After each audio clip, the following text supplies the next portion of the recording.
Connery Curious. Saga, Last Crusade, You Only Live Twice, and the Anderson Tapes, Murder on the Orient Express. You never know what the wheel's gonna spin next. Marty and a woman of straw, and a wounded man in Africa. We are curious of the filmography of Sir Sean Connery. But Eric works the open mics on Wednesdays. He does sound. Okay. All right, nice. So you should come out and play some tunes and say hi. Yeah, absolutely. Same goes to all you out there, listeners. I'm counting this in the podcast now. There we go. Speaking of Mario Lima, Dylan Titus. it's good to reminisce on friends and the times we've had them on. It's good to have friends in these It times. is good to have friends. And That's the key right there. Yeah. especially in these crazy times. But one friend I feel like we've made spiritually is our late great friend Sir Sean Connery. So we're covering another film in his massive collection of films through his career. Today we're covering 1958's Another Time, Another Place. Good Lord, you are great at segues. I try, man. It's many years of podcasting and schmodcasting. Oh, you've been on Kevin Smith's podcast? I wish. One day. You know what?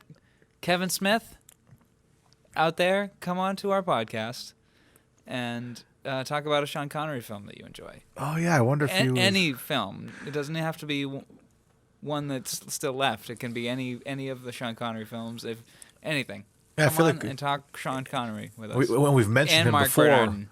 Oh, Mark's the best. And we've mentioned Kevin Smith with Connery because we said he looked Connery in Great Train Robbery looks a lot like Kevin Smith. Just the facial hair and something about it's something about his face. I'm like, he looks like Kevin Smith's really funny. Kevin Smith now. Like post smoking weed and losing all that weight and post heart attack Kevin Smith. Also, I'm sorry that I bring up Kevin Smith's name as soon as I fire up a joint and he's just stopped smoking weed. I'm sorry, Kevin Smith. I won't smoke weed around you. It won't offend him. He still sells it. He still has this big company. You know what I mean? True. So just because he's away from it doesn't mean he's not going to be away from it. You know what I mean? But any hoosers, yoga hosers. Another time, another place. We're jumping into the 50s today. I'm kind of excited to talk about this movie. I don't know about you, Dylan. I'm kind of excited to talk about this movie. I am also very excited to talk about this movie, this 1958 British melodrama directed by Lewis Allen, starring Lana Turner, Barry Sullivan, and introducing Sean Connery. Introducing. It's a great way to put it, I think. Yeah, that my first note is rocket ? And then my second note is introducing ! So it went from uncertainty to delight. Back to tension. Oh man, this movie has a lot of tension in it, man. Oh yeah.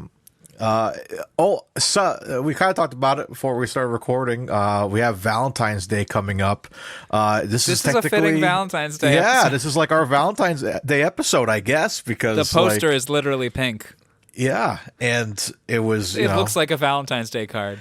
Yeah. Let me share that screen with you. Here, you see the poster. Doesn't that see look like a card you'd buy your loved one on Valentine's Day? Yeah, I kind of want to make that. Even in another time, another place, I would still love you. Yeah, I kind of want to make that the official Connery Curious Valentine's Day card, I think. Ooh, I like it. That might be our Valentine's Day card. That's beautiful. But we make two versions, and both of us replace Lana Turner. Yeah. Yes, there we go. So one with you, one with me. So send them out to people. Random people just walking down neighborhoods, putting them in people's mailboxes. And they're like, does he want me to be his Valentine? I don't understand. I don't understand this. You know what? The pink lighting, that works. Here we go. Just trying to decide which color lighting to go with. And there you go. Our Valentine's Day episode. Tremendous. Exactly. Yeah. So before we get into it, we'll talk about the usual mumbo-jumbo of ratings and reviews. Not like a bazillion reviews here, but There's not a lot of information about this film, really. yeah, we don't have a tomato meter for it, but we do have an audience score of 35%, which, I mean, I don't feel like I agree with. No, I disagree with that as well. Like, I We'll get understand. into that in our ratings for sure. Yeah, because I understand it's kind of like it's like your basic paint by numbers 50s melodramatic film. But I don't know. I really enjoyed it. I enjoed the sort of twists and turns. I watched. It wasn't this. paint by numbers for me. It was. It was anything but. At first you think it's like, oh, I love you, and I'm like, this is the whole film. And I watched this with my wife. And then it turns into we love you. Oh yes, and then it's insane. But yeah, so I watched this with my wife, and at first she was kind of like, oh, this is gonna be so fucking cheesy, because they're all like, you know, making out on the couch, like, I love you. No, I love you. No, I love you. I'm like, she's like, this is gonna be a whole movie. I'm like, the size of my hand. and I'm like, just give it a chance. And by the end, she was like into it. She's like, okay, now I'm ready for this this crazy ending, which we'll get into the whole hullabaloo in a minute. If she had a problem that it was cheesy, you should have said, it's Valentine's Day. Everyone has cheese on Valentine's Day. True. Cheese and chocolate. Yeah. Is cheese a thing? I know chocolate. I don't know. Maybe I'm making that up. Nicole and I really like cheese. So if we're going to have I feel like if you're going to give somebody like nice things on Valentine's Day, you'd get like a nice charcuterie board. I do like a good charcuterie board. Yeah. They're good. Yeah. Oh yeah. I mean, I say wine and cheese, I suppose, is nice for Valentine's Day. Yeah, there we go. Wine and cheese. Yeah. But Shout out to East Side Cheese. Nicole has been working there occasionally. And what's the name of the place? East Side Cheese. Hold on, I'm going to pull up their charcuterie board. East Side Cheese. Is that in Providence? Yes. East Side Cheese and Provisions. Forgive me. Let me share that. Look at these beautiful cheese boards. Oh. Ooh. Ooh. That's nice. Gracious. With the gherkins.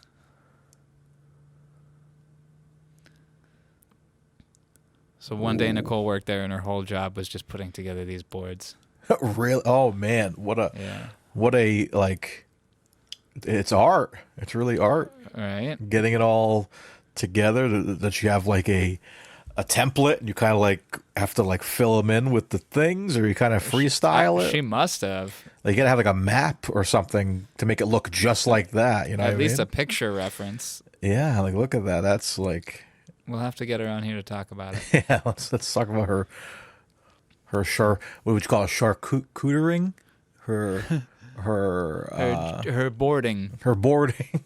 Her cheese boarding. Her cheese boarding. Whoa! She's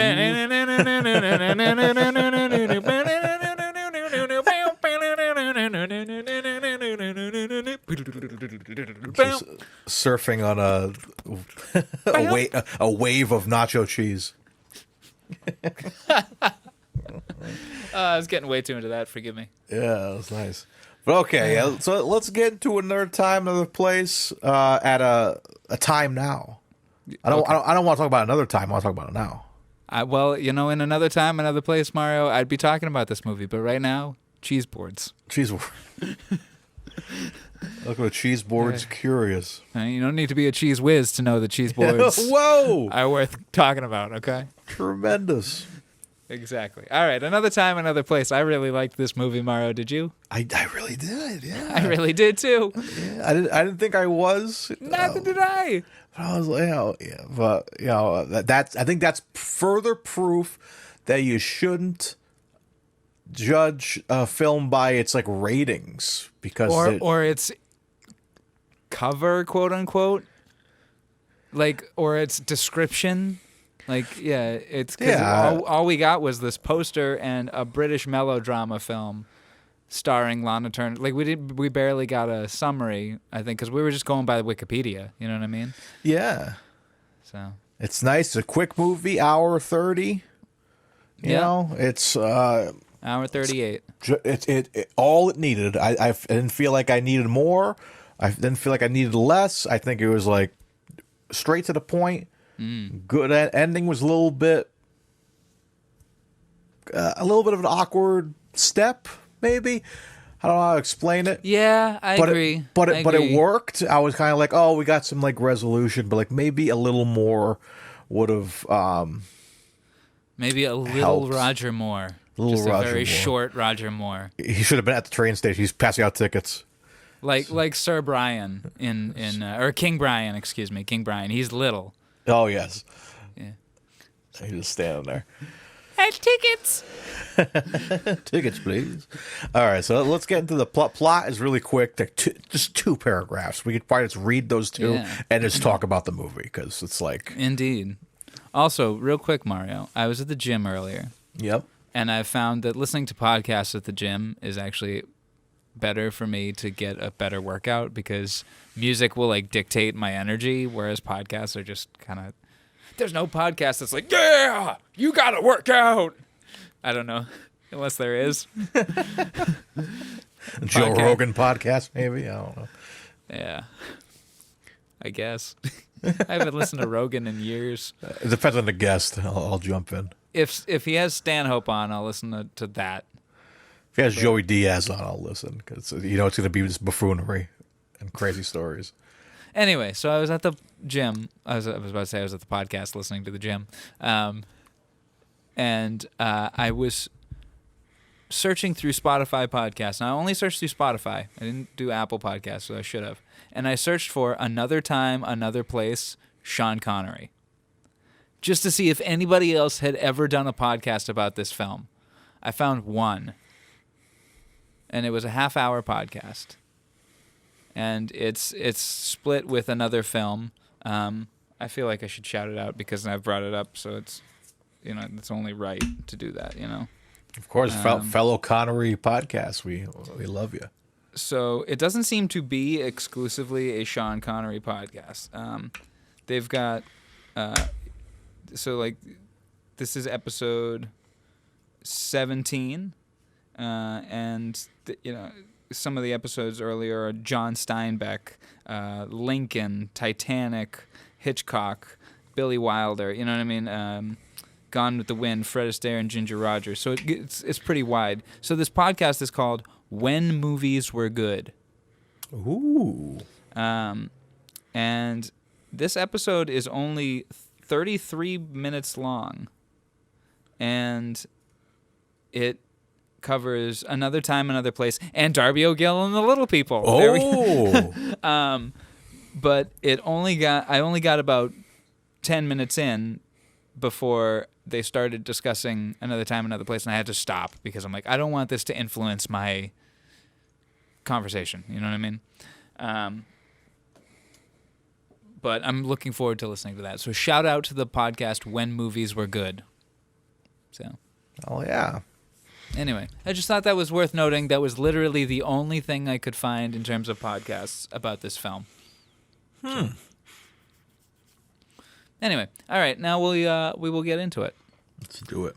Another Time, Another Place, 1958 British melodrama, directed by Lewis Allen. Okay. An American reporter, Sarah Scott, played by Lana Turner, is working in London during the last year of the Second World War and begins an affair with a British reporter named Mark Trevor, played by introducing Sean Connery. Sarah is conflicted on whether to marry her rich American boss, Carter Reynolds, played by Barry Sullivan, or the charming young reporter she is having an affair with. Finally, she chooses Mark, only to find out that he is married and has a son back in his hometown. The two separate shortly thereafter, then decide to stay together and work out their problems. I think let's start there. Yeah, sure. Yeah, because then the twists start coming. Because that's the first twist, is that he's married. You know that she's cheating, but you don't know that he's not. You know what I mean? Yeah. Did you feel that there was a possibility that he was lying and he didn't have a wife and child to kind of like protect her in a way, or like just to kind of be like, you shouldn't be with me, you should be with him? Did you ever think that? So I have a note here. Oh, we first see him at 212. That's when I first see him. I got that as well. Yep. Okay, I have a note that says he's awfully cool to learn that she's married. Because you find out in that scene on the couch when they're, exchanging love talk, and he's telling her about about his hometown. That's when she says, like, "Oh, my boss helped me build my career, and then he proposed to me several times, and after, the fifth time or whatever, I said yes, and so I'm married." And that's our revelation that she's married. And he just kind of plays it real cool, like he's not shocked or offended or anything. So I took note of that. And then that's when he tells her, like when he's trying to break it off the next day that they see each other, or the next date, whatever. That's when he's trying to break it off, and that's when he says, "I have a family, a wife and a kid." She's like, "Do you even love her anymore?" He's like, "I don't know." Which is tense, but also, like, he's been a reporter in the war for however many years, and he hasn't seen them. I don't know. So I think they both should have just been honest in their situations right from the get-go. I feel like it was,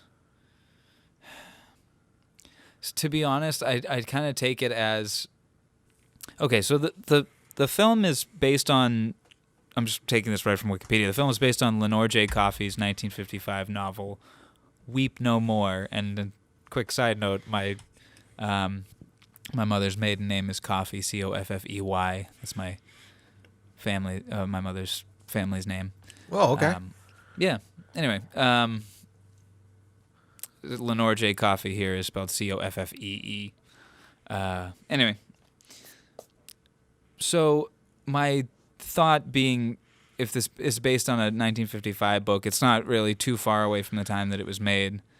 So it's rooted in the mentality of the times before it. It's not really, I don't know. So I'm thinking, this is super long-winded, but I'm thinking that maybe because Connery is playing a man in 1945, maybe he's just kind of a scumbag and just doesn't tell that he has a wife and kid. You know what I mean?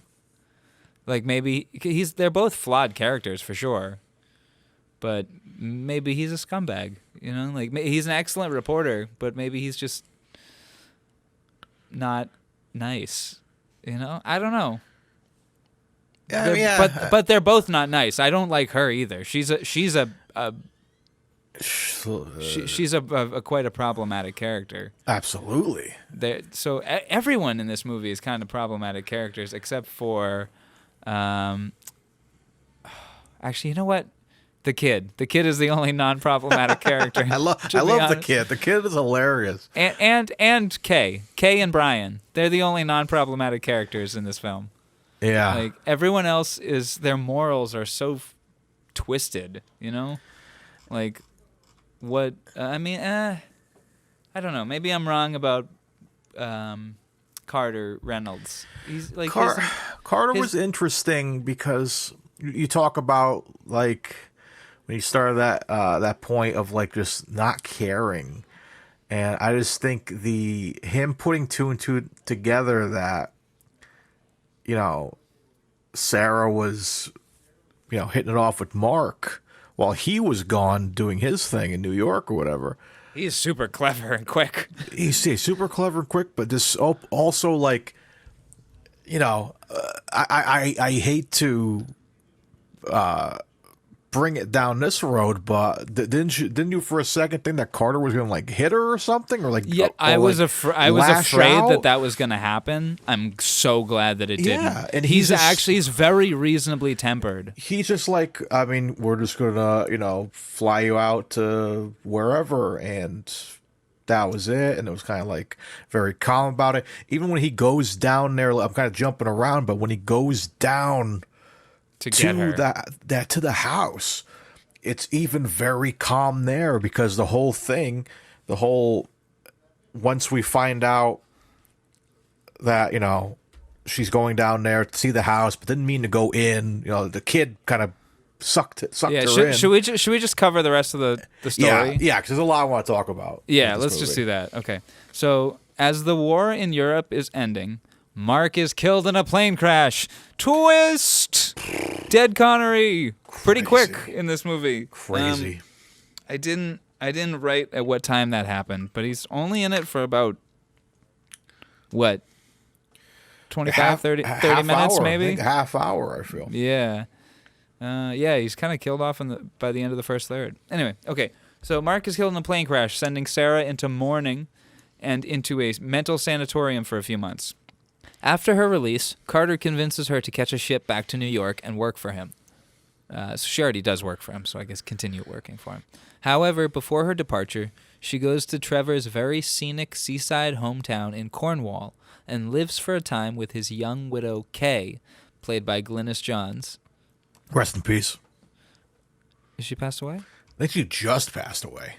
Oh my God. Yeah, last month. Yeah. Wow. She was absolutely beautiful. Yeah, I said 100 years old, I believe she died, right? 100? Wow. And she was tremendous. Obviously, I'll always know her as the mom from Mary Poppins.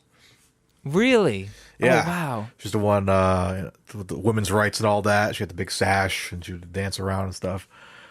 Tremendous. She was tremendous. I was shocked. I was both shocked she died, but also shocked that she was still alive. I was like, she was killing it. This Wikipedia page is insane. I've got some reading to do, friend. Yeah. Wow. Okay. I did not do a lot of, as usual, I didn't do a lot of prior reading beforehand on this podcast. Okay. Wow. All right, and lives for a time with his young widow Kay and son as she works to fashion Mark's war reporting into a book. She is conflicted about telling Kay the truth about her relationship with Mark, but finally does so, causing Kay to emotionally break down and order Sarah to leave. However, she makes amends with Sarah at the station. Okay, that's the whole movie. All right, now that we have that out, I can go back to my point. Yeah, go to your point. But I'm sorry about that. Just how calm, cool, and collected Carter was, learning that this was happening and still going down there after is still calm and collected. It was insane to me. Because you expect somebody, especially in that time period, to just kind of lash out and attack and just it's like, how could you do this to me? Blah blah. It's very reasonable, and it's like and why, they're not, Lisa? Why? Yeah, and they're not. Everybody married. betray me. Yeah, they're. What did I say? I'm sorry. No, Carter is very calm and collected. I take back my earlier statement. The only two more morally twisted characters might be Lana Turner and Sean Connery. Yeah, in this because everyone else is. Carter is so calm through the whole thing. Even when he's mad, he's calm. Yeah. And as you were saying, I'm so glad that he didn't get violent because nobody gets violent in this movie. There's no real violence. There's none of the typical, there's no real fist fighting. There's no action. Even the beginning, we have that tense scene of them trying to defuse the bomb. That's there. Okay. All right. So if we're working through the movie, that scene is so good. That is such a good way to start a movie. Defusing a bomb. Yeah. And then the rain comes down, and it looks so uncomfortable and so miserable. Actually, my third note is, don't help shovel, we're good. But then you realize that that's the dude that's going to cut the wires. He can't be physically exhausted. Yeah. He's got to focus on cutting the right wires And not honestly, blowing the thing up. it's a setup for the whole movie because I feel like the whole movie we're trying to like defuse a bomb. We're trying to like get out of this situation where like every time, like no matter what is going down with Sarah, like, you know, you would think someone could out her. Frickin' Carter, the fiance, is still keeping kayfabe. Sorry, wrestling terms. Still keeping the They're secret. married. No, they're not married yet. Because they are. No, because the whole thing was Sarah said whether to marry her. I'm sorry. yeah, because whether to. because remember Sarah said like she was going to propose to Mark. That was the whole thing. But the day she was going to do it was the day that he She spilled the dumped him. beans and all that, you know, and all that. So, but the fiance. And then who's the guy that was down at the Survivor? Was that Brian? No, Alan. Alan. Is Mark's friend, and Friend. he's friends with Mark and Kay. Like no matter what, like they're still keeping the secret from Kay, and they're not like saying a thing, and even till the end because Kay is the one that figures it out on her own. Like no matter what, nobody spilled the beans, but she put two and two together. And then when she finally comes back to the house and is like crying to Sarah, saying like, "Oh, he left me for another girl in London," blah blah blah blah. It's like, what was she like? What did I do wrong? Which broke my heart. You know, Oh, it's like, God. it's like what did she have that I don't basically? And then the girl who it actually is staring her in the face in her living room has been hanging out at her house for like weeks or whatever, Eating her food. taking care of her kid, doing whatever. And I'm like, it's just such a crazy story because again, you're waiting for that bomb to blow up the entire movie. You're waiting for them to like spill the beans. What's going to happen? I thought like Sarah was going to like maybe take her own life at some point when we get that shot. Jesus Of Christ. the, I know Connery kind of describes with the the cliffs, waves. yeah.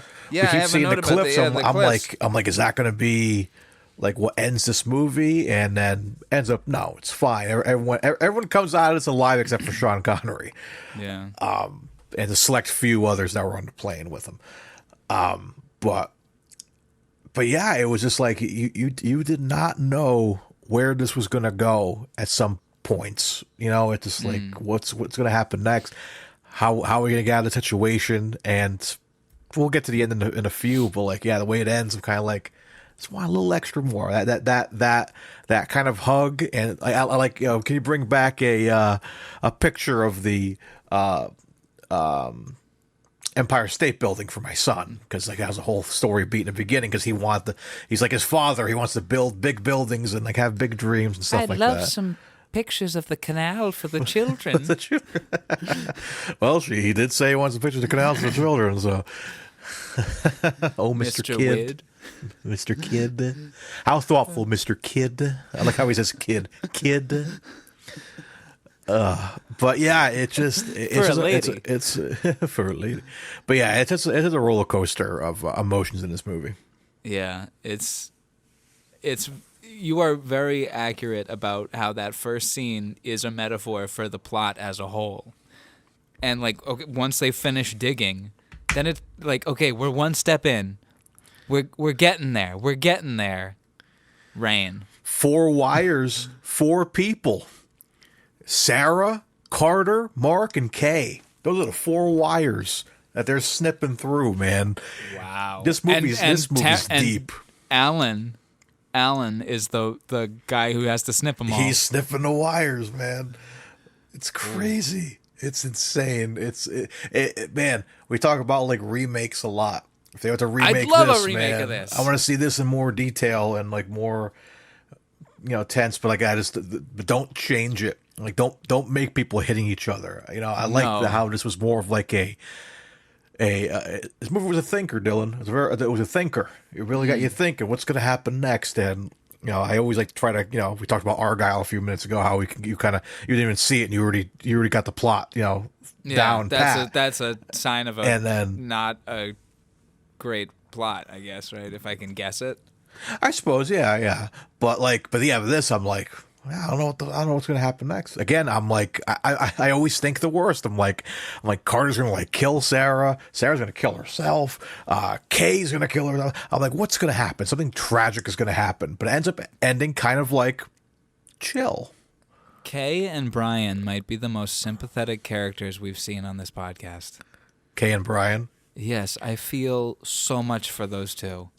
Okay, that scene at dinner when they all toast and Kay says to Sarah, "Oh my God, that broke," and all three of them are just like,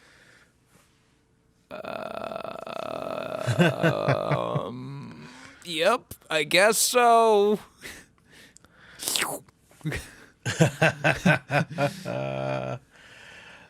How much did you love that one of the biggest characters in this movie was Sean Connery's IMDb profile picture? Me too. Because like the first scene when she's sitting at that table and you see it behind her, I'm like, I see that picture every single week because I always have his IMDb page open. I thought it was on Wikipedia, but it's not. No, you are right. It is IMDb. His IMDb picture is the photo they used, which I thought was great because they also have a nice the picture of Kay as well next to it, and it looks like they just took the picture the same day. But you know, well, so all right, when you click on the picture in IMDb, it says Sean Connery in Another Time, Another Place. But wouldn't it be so funny if the set designer in 1958 was like, "Hey, you know what? Go to IMDb and print me out Sean Connery's profile picture." Oh, interesting. Was this the only because this was used? I feel like this has been used in other movies with him. Which ones? Which ones would it have been in? I was gonna say, Finding Forrester. Finding Forrester, we see it. Yeah, that's what it is. We see that in like his book or something. Yes. Yeah, because he wrote it when he was young. Yeah, so we use it there, and I gotta rewatch. No, they use a different picture for Indy because the new one. That's a nice picture. Yeah, they staged that and then had somebody go in and retouch it. I kind of want a framed picture of this now to put on my desk, like that, and that's like we had the conversation before with Dr. No. Where like this could be a picture of my grandfather. I could just put this like on like where all the other pictures of my grandparents are, and it's like people would be like, "Oh yeah, there's Grandpa." You know, they would never ask any questions. You know what I mean? When we do our live event, we're gonna have a little coffee table. We're gonna have two chairs and a coffee table, and on that table will be the pitchers of water, and then that picture of Sean Connery framed. Tremendous. Yeah, I love that picture so much. So yeah, I'm glad. It was nice to see that because there's no other pictures of him anywhere else. Every now and then we just turn and just touch it. Sorry.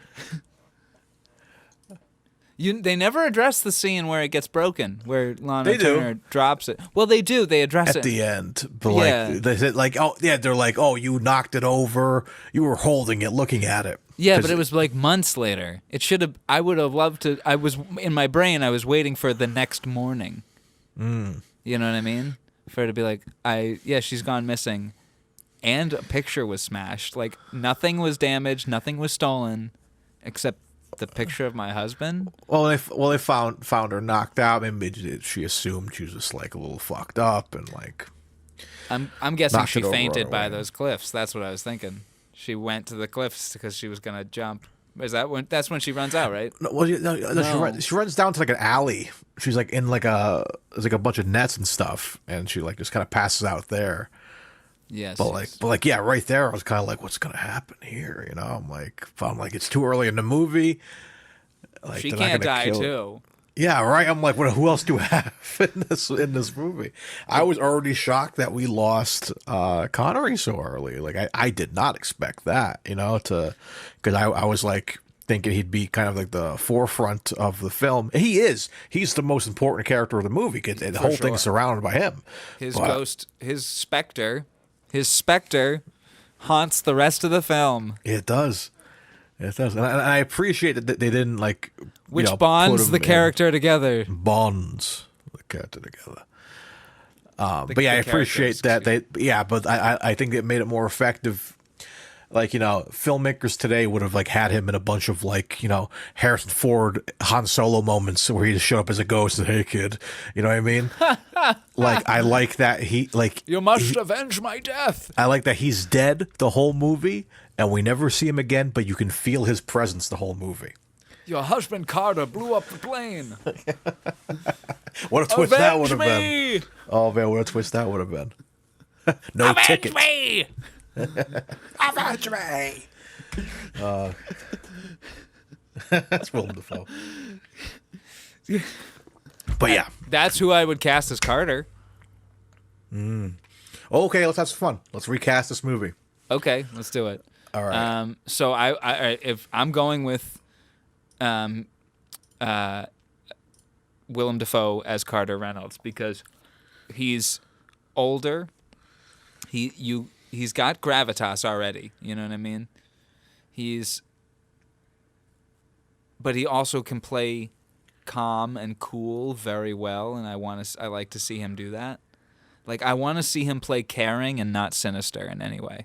Mm-hmm. But just really like a busy guy. I want to see him as Norman Osborn with a heart. You know what I mean? Because that seems like to be what Carter Reynolds is. You know what I mean? He's a very successful businessman that's been flying around the whole world during this war and doesn't even have time for his fiance. And anyways, but he doesn't have time for her, but he has sympathy and empathy for her. In the Lana Turner role.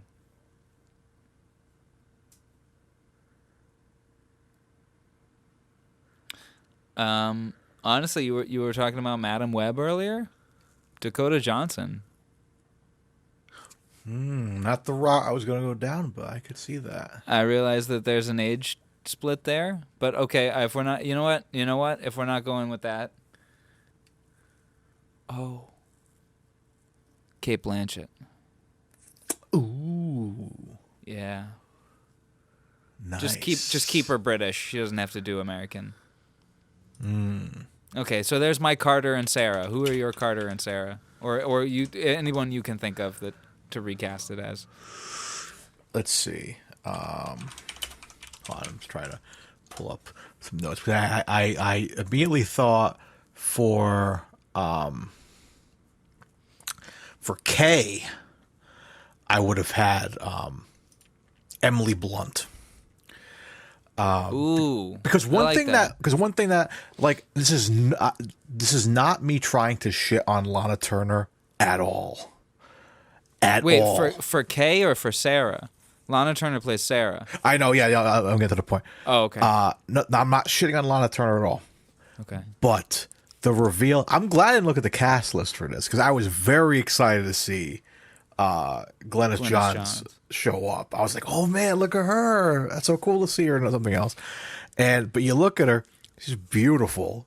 And it always drives me insane, like people cheating when you have someone lovely like that at home. And she seemed like she's a lovely mom and the kid was great. You know what I mean?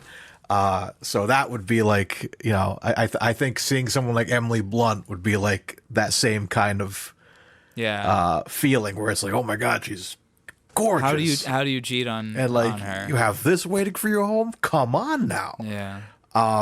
But in saying that, I was also thinking for Sarah, of Margot Robbie. Because Margot Robbie just kills everything when it comes to period pieces and whatnot. So I was thinking, I have those two in there. Carter, I was thinking of like possibly John Hamm, but in the same vein, who's the guy who played Howard Stark and he was also in Mad Men? Oh, John Slattery. Him maybe. Yeah. I think he would fit that. Yeah. He would fit that really well. Carter, yeah. Yeah, I think it'd be perfect.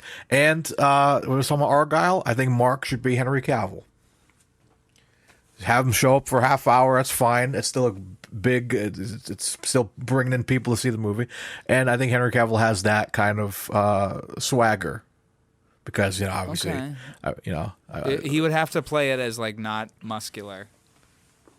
Yeah, he would have to be as reserved as possible. Yeah, he's not like the Hulk, when he puts a suit on or something. And he's like, hell, if we want to go back to my original casting of Carter, put John Hamm in there. John Hamm. Oh, you know what? I like John Hamm more than Henry Cavill. John Hamm, I'm trying to think of ages. That's why, because Cavill's up there too. He's like 40, right? How old is John Hamm? Okay. All right. Now, based on my recasting that I just did, I'm gonna kind of change up the plot of this movie. Okay. Not really. Keeping the plot the same, but I'm adding this little element to it. So instead of Lana Turner as Sarah Scott, I'm gonna have Cate Blanchett. So how old is Cate Blanchett now? Cate Blanchett is 54, and how old is Willem Dafoe? He's got to be like 60 or 70, right? 68. Okay, 68. So that's enough of an age difference between them that he could be a mentor figure. Cate Blanchett is our lead reporter. However, because they're a little bit older, I'm going to cast Mark younger. So she's having an affair with a younger man. Ooh. And then finds out everything. And then not only is she going to become integrated with Mark's family, but now she has to be some kind of mentor figure. You know what I mean? Because they're younger.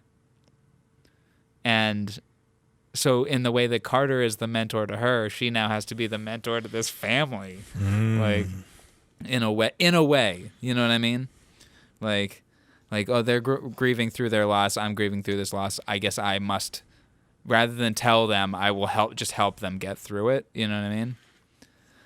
Okay. So if I'm going to cast younger, then you know what? I like Dakota Johnson as an actress, so I think I would put her as. Have I actually seen her in anything? I'm sorry. The only thing I know of her in is the 50 Shades. The movies, 50 right? Shades. That's all I know of her. Oh no, never mind. I haven't seen her in anything. I'm sorry. Have I? Let me see.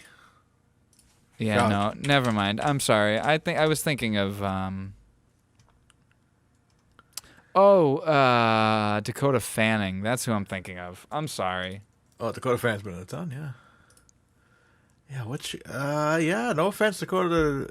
Like, literally, you look at her. Oh, she's in The Social Network. I can't remember her there. Dakota Johnson? Oh, she was supposed to be Black Cat in the Amazing Spider-Man universe. She showed up in the second movie. No, that was nope, that was Rogue One girl. Really? Felicity Jones. Oh, they look so alike. You know what? All right, there we go. Felicity Jones. There's Kay Trevor. Wow, they look a lot alike. I'm gonna put Kay Trevor as Felicity Jones. Is Felicity Jones as Kay Trevor? Excuse me. So who's my Mark? Ooh, you know who would be a good Mark? Who? Eddie Redmayne. He was Newt Scamander. No. I think so. No, he's too weird. He's too weird. He only comes off weird because of the Potter movies, like the Fantastic Beasts. I don't know. I think he could play you need somebody handsome enough to attract somebody. He's a handsome guy. I see him on 90. I see him on 95 every day. He's like the new spokesman for Omega watches. Funny enough, the watch of 007. Yeah, I guess he's kind of handsome. Yeah. And Connery's like suave, but he's not like super suave. He's kind of like a little bit like nerdy. There's a little bit of a nerdy vibe to him. I think Eddie Redmayne would be great. I don't know who's acting now. Timothy Chalamet is in everything. No, God, no. I don't know. I feel like you'd have to put somebody unknown in that role. You know what I mean? and that because they die halfway or 30 minutes in. So maybe it was introducing Sean Connery. So why not introducing some other actor that we don't know about yet? I suppose.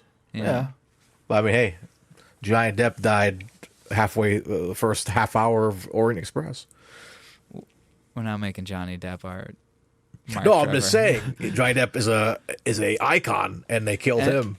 And you also think 2 years later, Psycho came out, where you had Janet Leigh, who was a big 1960 Psycho. You had Janet Leigh, who was a big star at the time, dying, less than halfway through the film, or halfway into the film, whatever, pretty early into the film. Yeah, for a major actress character. And then you got Scream, obviously doing the same thing with Drew Barrymore, who was a big star at the time. You kill her off in the first 15 minutes, So. Yeah. Anyway. That's a fun little recast. Yeah, it was fun. Yeah. Anyways, what else do you got for notes? Because I feel like I'm dry here. I feel like I covered like all I wanted to cover for the most part. So I feel like we need to fill some time here. I wrote mustachioed Bond actor at the bomb scene, the rocket scene. There was like an actor in the background. Hold on, I'm gonna pull it up. I feel like this actor, like I've seen him in a Bond movie before. I'm gonna try and pull up the exact. This guy, him, right here. Oh, to the farthest left. I know who you think it is. Probably is the guy. And he's in Man with the Golden Gun. I'll just say Goldfinger. The guy at the beginning of Goldfinger gives him the gold bullion. I'd have to punch in the clip, but I was thinking, he lives in Macau. The chap who made the bullet 007. What the hell is Lazar? Not what? Who? Portuguese, lives in Macau. Chap who made the bullet 007. Oh, yeah, That's what I was thinking, The guy who, like, shakes profusely. That's right. Remember what I'm talking about? I'm trying to look at the extended cast here. What would he be considered? A friggin' journalist and airport card player, policeman in steel helmet. Yeah, maybe policeman in steel helmet. No, I don't think so. I think it would be airfield security guard, Jack Silk. Huh. RAF officer. Oh, huh.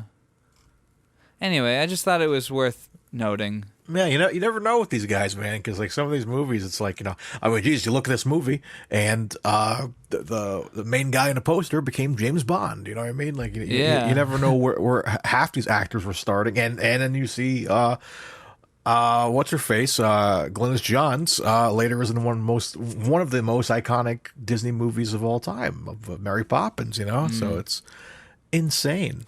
I'm trying to think of what else she's been in. The R.E. Sergeant is played by Bill Fraser, who is in Eye of the Needle, which is a book I've read, a World War II spy novel, which I also need to watch the movie. That is the movie. It's directed by Richard Marquand. It got him the job for Return of the Jedi. Oh. So, even though he didn't really direct that movie all that much. It was more George Lucas by all accounts. Anyway, so I can't see anything either. But I am looking. Oh, wait a second. Robin Bailey as Captain Barnes? No, never mind. Okay, so I'm looking through the cast here. We've got Jane Welsh as Jonesy. I do have a note that Jonesy's son dies in the war. No hug for grieving Jonesy. Just back to work. Lana Turner is this is when you said twisted morals. Like she just thinks she can get away with anything. She's like, my boss, who clearly has genuine feelings and empathy for me, and put me through school to get me a great job in his amazing newspaper company that is clearly successful, and I have a career as a writer, and I'm just sassy and traveling around the world and doing awesome things. And I can just take advantage of. You know what? I can just tell him to screw off and marry this Mark Trevor guy because he's hot shit. You know, and then so he acts relatively calm when he finds out that she's gonna. You know what I mean? Like when he finds out that she's with Carter. But her world ends when she finds out Mark is married. You know what I mean? It's like that subreddit, I'm the main character. You know what I mean? Like this is like a story about a woman who thinks everything revolves around her. Yeah. Slowly becoming like self-aware. Alicia this is one of Alicia's better quotes for this movie, because she caught this better than me. She only knew Mark for like a month. Yeah. So when we get to the scene of her in like the nursing home, whatever you want to call it, facility, she's been there for several months. Yeah, sanitarium. Yeah, she's mourning longer than she knew him. Yeah, that's exactly what she said. So she is. Which so nothing wrong with that, up of course, by the way. Yeah, but it's like she's been more fucked up about this than she's known the guy. And it's like one of those things, call me a piece of shit, call me whatever, but like I feel like I wouldn't have been. Thank you. I feel like I wouldn't be that emotional of that. Like you were that in love.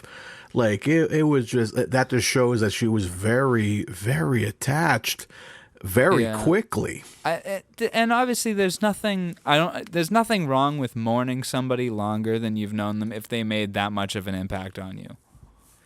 But I feel like maybe that like sanatorium stay is also her maybe reflect, because when she comes out, she's a little bit less flighty in the sense like she still literally flights away from the ship that she has to take. You know, she's like, I'm leaving to go to his hometown. But I don't know, maybe she's being kept there against her will. We don't know because it is the 1950s. But two, maybe it's, time as introspection, because she's like I'm so hurt, like, and my husband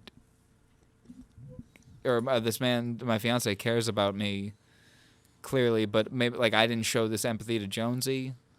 Maybe that's the kind of like therapy she'd be getting in there. I don't know, or maybe it'd just be like heavy sedation. It was the 40s, excuse me. So who knows? I don't know what point I'm trying to make here. It was interesting that they had her be in the hospital for so many months. It's like I think it's 6 weeks, right? I think it was months, wasn't it? Months? I think they said 6 weeks. I think the Wikipedia page says. Oh, looking back now.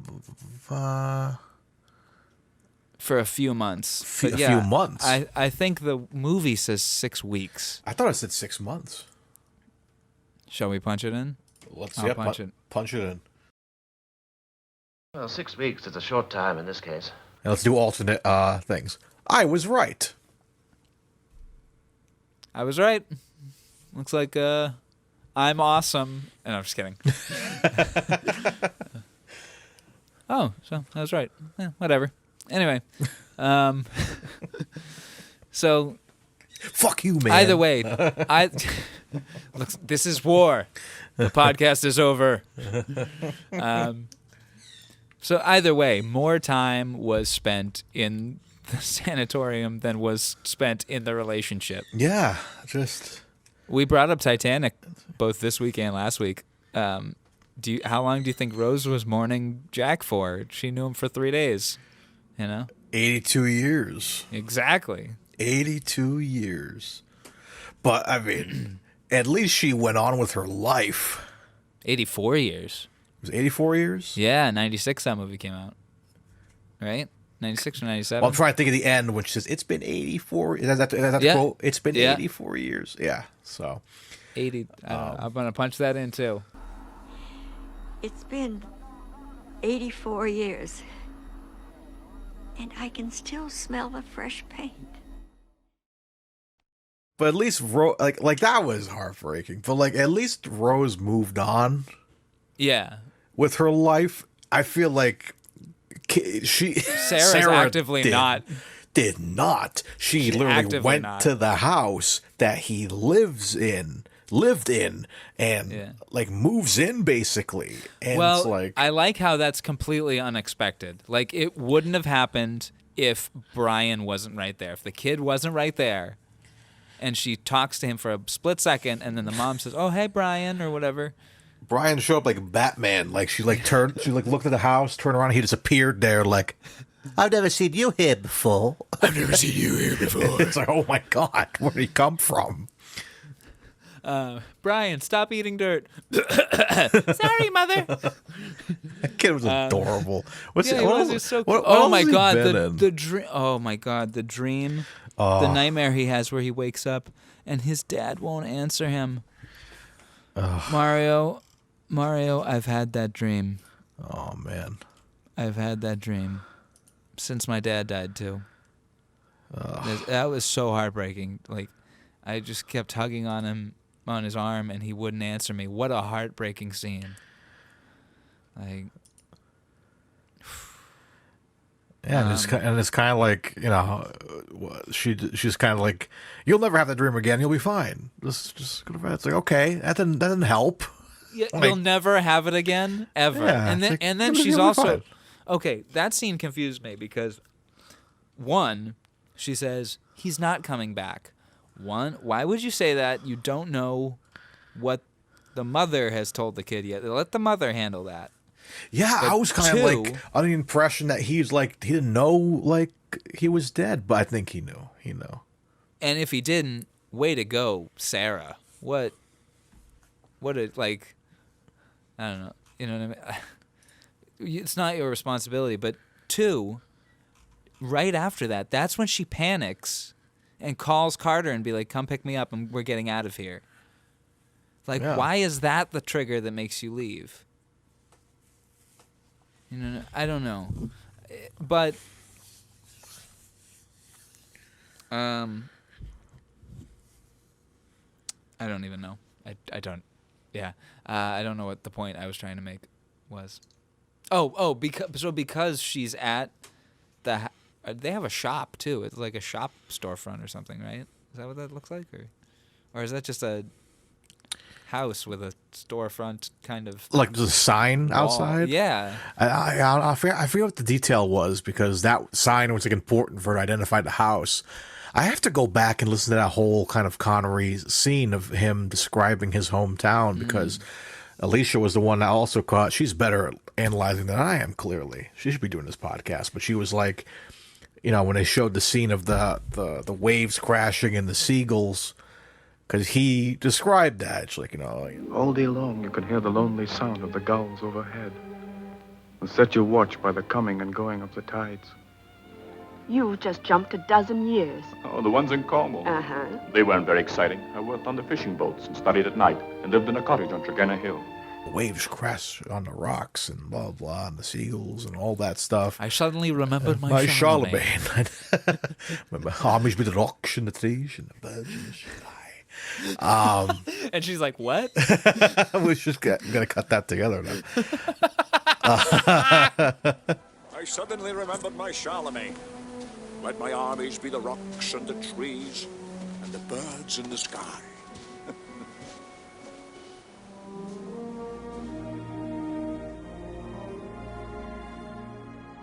Like I was hoping that, like, I was thinking, like when she's looking out into the seagulls, we should have the audio play. The audio's playing in the background. Birds in the trees and the birds in the sky. I'll put that together. Beautiful. But yeah, so like, you know, those are just kind of like little triggers to, like, you know, find. But yeah, I wasn't sure what the sign outside was. What did the sign even say? Do you remember? You know what? Let's pull it up. Let's pull it up. Okay. Wow, he looks handsome. His hair is awesome in this movie. That's his. That looks like it's his hair. That's the real McCoy. Okay, here's the house. There we go. East Moorings, and it definitely looks like a kind of a storefront, but it's not. Just a little, yeah, because it's like East Moorings. Go back a little bit, like her walking up to the house, because even like that street is very interesting. Like right here, yeah, like it just kind of like a little shack, kind of connected to another building, but there's 2 floors. It's a big house. It looks like a storefront on the outside, but like you see like the building attached to it. It's definitely just a regular house. Maybe it was a shop at one point. Could have been a pub. Maybe it was that a pub. jutted out door. The fact that the door is like right at the very front and the windows are kind of recessed, that like makes it feel like it's a storefront, kind of. You know? Yeah, like a little pub. It was interesting. So like, yeah, so we got to go back and like analyze if he talked about that sign, because I guess that sign was what triggered that. Oh, this is the house.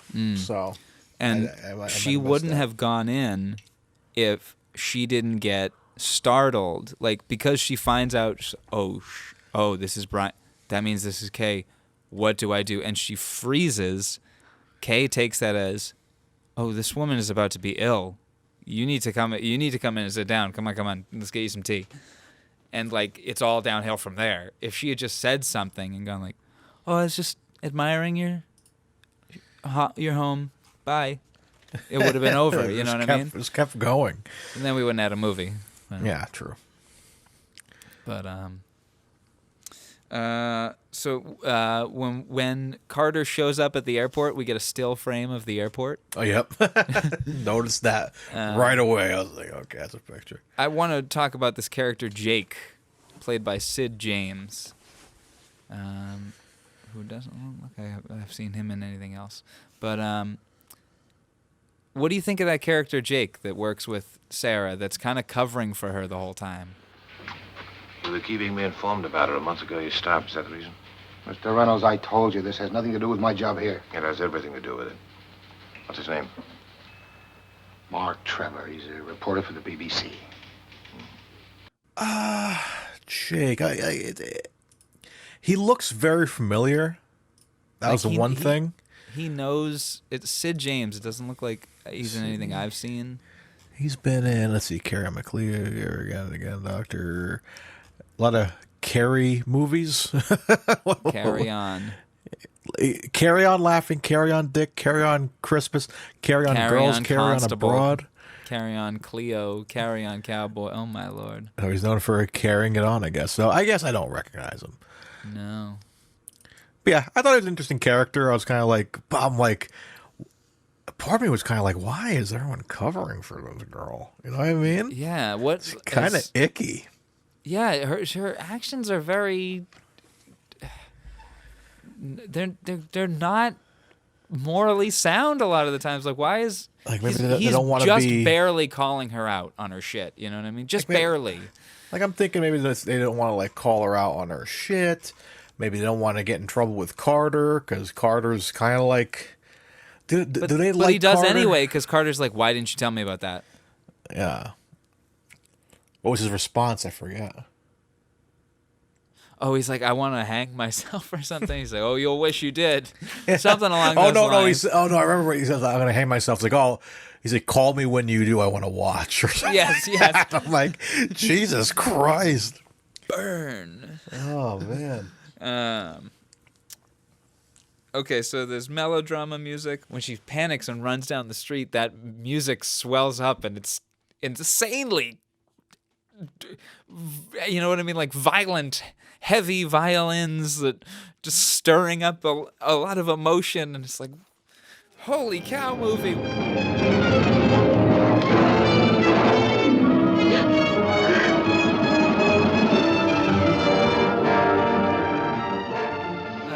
I don't know. I'm doing a poor job of describing it. It gets very intense, but it doesn't really match what's happening on screen. Or it's like you're expecting a bomb to go off or like a car chase to start, but it's just kind of like her grasping onto a wall or something. You know what I mean? It was never like. Yeah. I enjoyed the music, but yeah, some of it was very like a little too intense for the scene. I felt. Quite melodramatic, as it is a melodrama film. Melodramatic.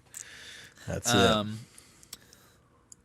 Okay, yeah, my last two notes are, does Brian not know? And then, this is so mean to Kay. Like this whole thing is just so mean to her. She just needs closure, and it's actively being withheld from her. I don't think it's by meant to be multiple mean. people. I don't think it's meant to be mean. I think it's just more of like a protection thing because, you know, she seemed to be like doing just fine, and you kind of don't want to, you know, mess that up for her. But yeah, you know, at the same time, you know, she gets that closure at the end. She finds out that, you know, scummy things kind of happened, but she's able to accept everything just because of, you know, what her and Sarah went through. Yeah. It's kind of like a blended family type situation. Yeah. You know? Like they have now become it's like polyamory, but that polyamorous relationship starts after one of them is dead. You know what I mean? Like, it's one of those things where it's like, you know, besides Alan, the only connection she has to Mark is through Sarah. Yeah. And You let's know? talk about Alan for a second, played by Terrence Longdon. Oh. What do you think of his character? Like I like how friendly he is with Brian. He's like, "Now put the pin around here, not on my thumb." He's clearly a good.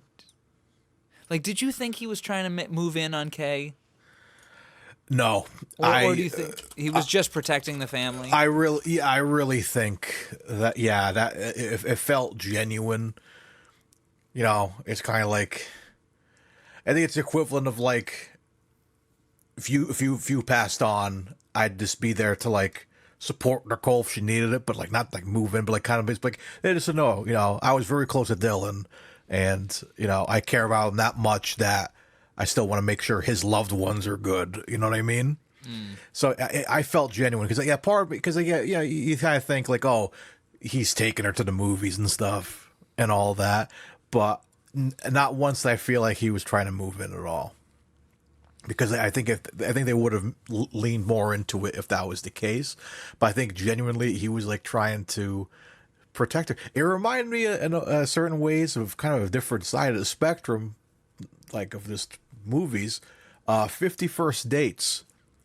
The Adam Sandler with Drew Barrymore, where she loses her memory, and every day's the same day, and the dad and the brother are trying to like keep that day. Every day they repaint the shed, they give her the same birthday gift as her birthday, and all that. It's like they just care so much about her. They want to make sure she's good no matter what reality she lives in.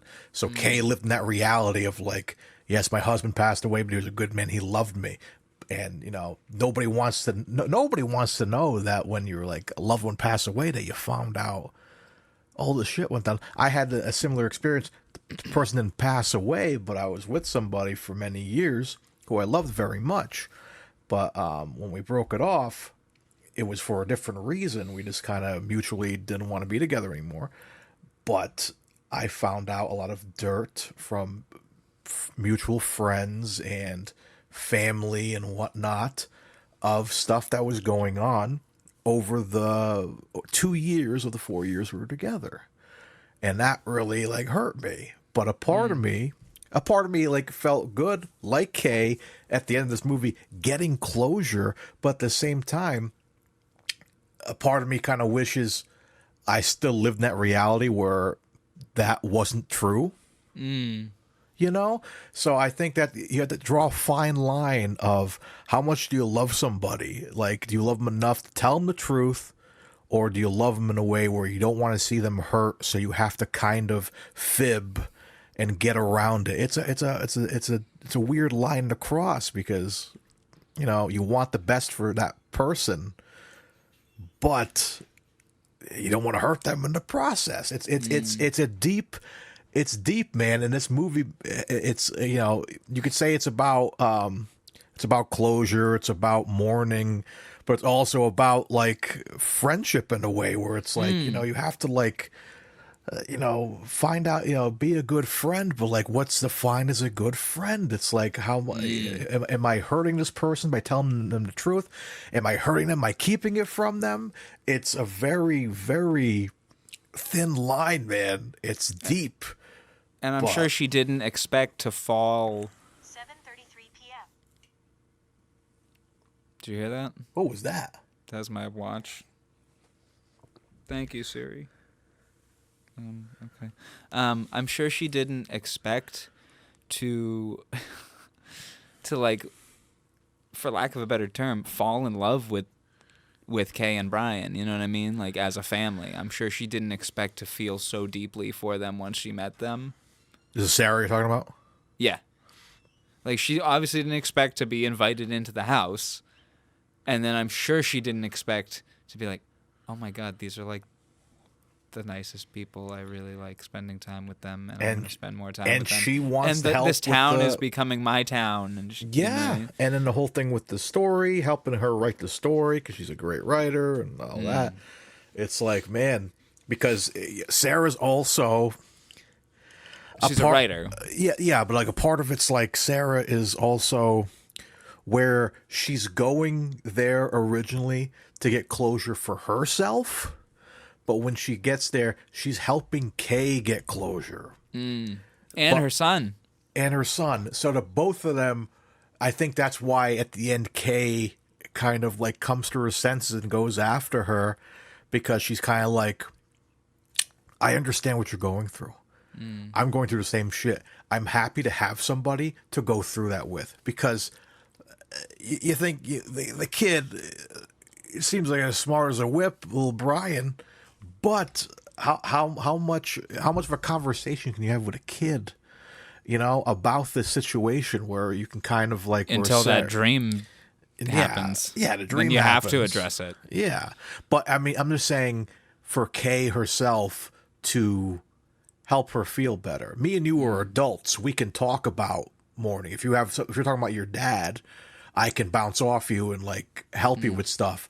When I'm trying to bounce off a kid, he's like, I just want to go play with my trucks or whatever. Like he isn't, like he cares, but he's like, he doesn't know how to process this. It took a nightmare to elicit that like pure instinctual reaction where he does talk about it. Yeah. Like, is he coming back? Like that's the most he's talked about it, you know? Yeah. And it took something deeply traumatic in his sleep out of his control, like, to trigger that ability to even ask that question. Yeah, like that jolted him. But I'm just saying, so I think between Kay and Sarah, like I said, it's like a blended family thing where it's like, you know, maybe, you know, we can kind of help each other out through the situation. And now they feel like a bond, there's a certain bond to it now. Now they're kind of like, as weird as it is, semi-polyamorous, where it's like we both kind of were with the same guy. And, you know, she learned a decent amount about him. Kay obviously knows everything about him. So, but they both felt the same thing for him. It's just crazy. There's so many layers to this movie. Fuck Rotten Tomatoes, 30-something%, dude. This is a good movie. This is a really good movie. This is like one I'll watch again just to kind of like, you know, get further details in. This movie really came out of nowhere for me, where I'm just thinking, you know, oh, another time, another place, move from the 50s, whatever.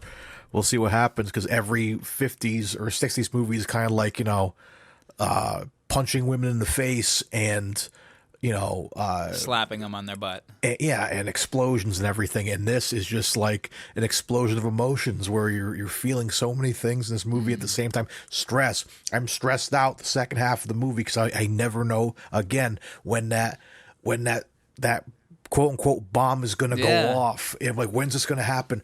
Everyone knows what's going on, but Kay. But poor Kay and Brian. And so like everybody that's there, it's kind of like the worst like nightmare. If you're in that situation, where I doubt any of us me and you would be in that situation, but like the last thing you want is everyone that knows you were hooking up with this person is in the room with you and like found you and you're with the person that was with them. Like it's like the war. Everything that bad that could happen happened in this movie. Or even like the most primal fear of it all on Kay's part is like it's terrifying. Like I can't say that it's never happened to either of us. Who knows? Like you're in a room with other people and all of those people dislike you for some reason but you don't know what it is, and they're not about to tell you. Or all three of them have something to tell you, or know something that you don't, and they can't tell you, and you're just the odd one out, and you don't know it. There's literally no way that you could know it, but everyone else in that room knows it, and it's like every single thing they say is just like creeping over. Like, I'm keeping this from you. What nice weather we're having today, right? Yeah, dinner is good. You know what I mean? But then on top of that, when you initially find out the truth afterwards, that does something to your head. Kind of like going back to my story about my ex and everything that happened there. Because when I found that out, that's the one layer first. Boom. It's like, holy shit, she did this to me. Holy shit, why didn't this person tell me? Holy shit, why didn't this person, that person didn't tell me what's going on? Because it was the same situation. Now that I'm thinking about it, everyone knew but me about this situation that happened. That happened for 2 years. Everyone knew about it, and I was like, why would you keep that from me? But also, why would you tell me? You know, it's that fine line again of like, you know, do I want to know? Sure, I like to know because I have closure. You know, moving on now, like me and that person have closure because they approached me, apologized for the act, and we're good now. So it's fine now. But at the moment, your head goes through so many things. You feel like it's going to explode. But Kay seemed to kind of get over it quickly and just said, let me be the bigger person here and just say, hey, I forgive you. I'm sorry. And let's move on with this and get me, my son, a picture of the Empire fucking State Building. She's got the highest morals of the whole crew of people. The whole cast. She is the most morally sound of everyone. Even Alan, who is like, his whole goal is to protect her. Well, he's keeping a secret. How is that protecting her? Like, you know, and as you said, like, once that comes out, I'm sure down the line she's gonna be like, how do I trust Alan now? You know? Yeah. You're like, who else do I trust? What else are they keeping from me? I also really, really, really love that moment where Sarah wakes up on the couch to see Alan's face, and he just goes, that's just the she's huge wide eyes, and he just gives the smallest, nope, I didn't tell her, don't worry. Yeah, that's conveyed completely. Like a great way to convey that. Like, you're good, you're clear. Yeah. You're not good. None of us are good. We're still good. We've got to get out of this. Yeah. Just not right now.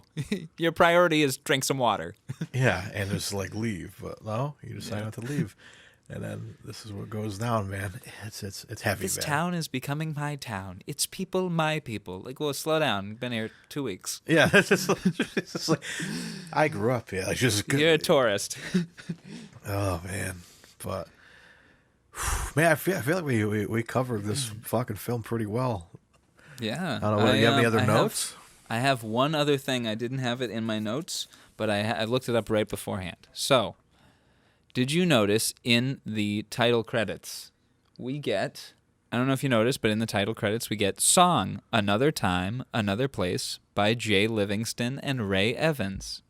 Yes, that is the link I sent you earlier in the Facebook chat there. So we've got a title track for this movie. Let's go. Did you hear it? I mean, do you want to take a minute to listen to it? Yeah, I'll plug it in. Yeah, let me. I don't remember there being like. It's less than 3 minutes. You want to just listen to it and we'll come back? Oh, let's do this.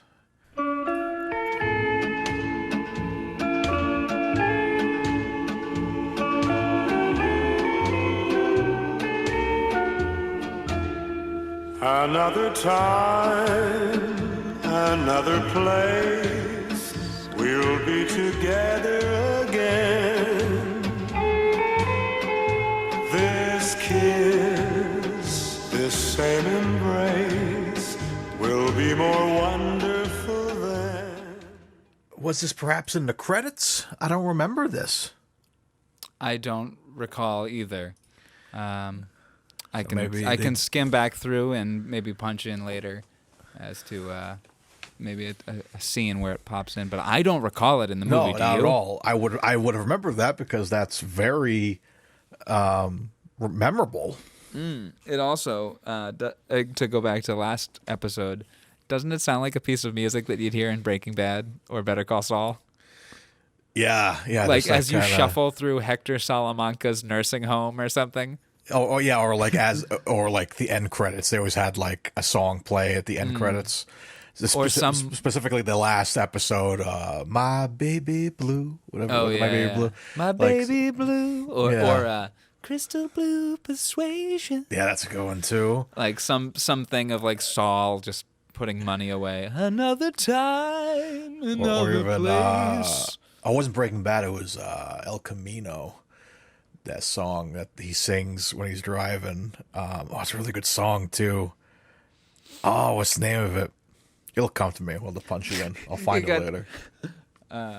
That's gonna bother me. It's a really good Cut song. to Jesse Pinkman. 7 a.m. waking up in the morning. Gotta be fresh. Gotta go downstairs. Gotta have my bowl. Gotta have cereal. I see. Oh, the cops. Cops, bitch. Oh, it's gonna bother me. Share the night together. Sharing the night together. I love that song, man. I'm feeling kinda lonely too, if you don't mind. Can I sit down here beside you? Who is that by? Dr. Hook. I love Dr. that Hook. shit. There we go. Yeah, that was a good tune. It's a great. So yeah. But it reminds me of that kind of like, being inside of like a diner or something, and something's about to go down, and the credits hit. Like, yeah. I love it, man. Yeah, I don't remember this being in the movie, but that would have been a nice little.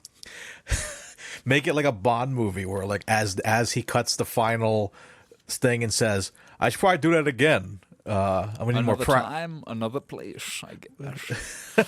But no, as soon as he says, "Well, I'm gonna need more practice doing that," and they'll cut to the theme song.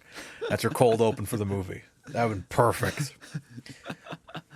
And also in my head, speaking of the gracious gift you got me for Christmas of the poster for Wrong is Right. Wrong is Right, or in The some Man cases, with the Deadly the Lens. Man with the Deadly Lens. Is that the one I got? Was it The Man with the Deadly Yeah, Lens? it has the gun barrel with the I gotta get that framed. I'm looking for a frame for it.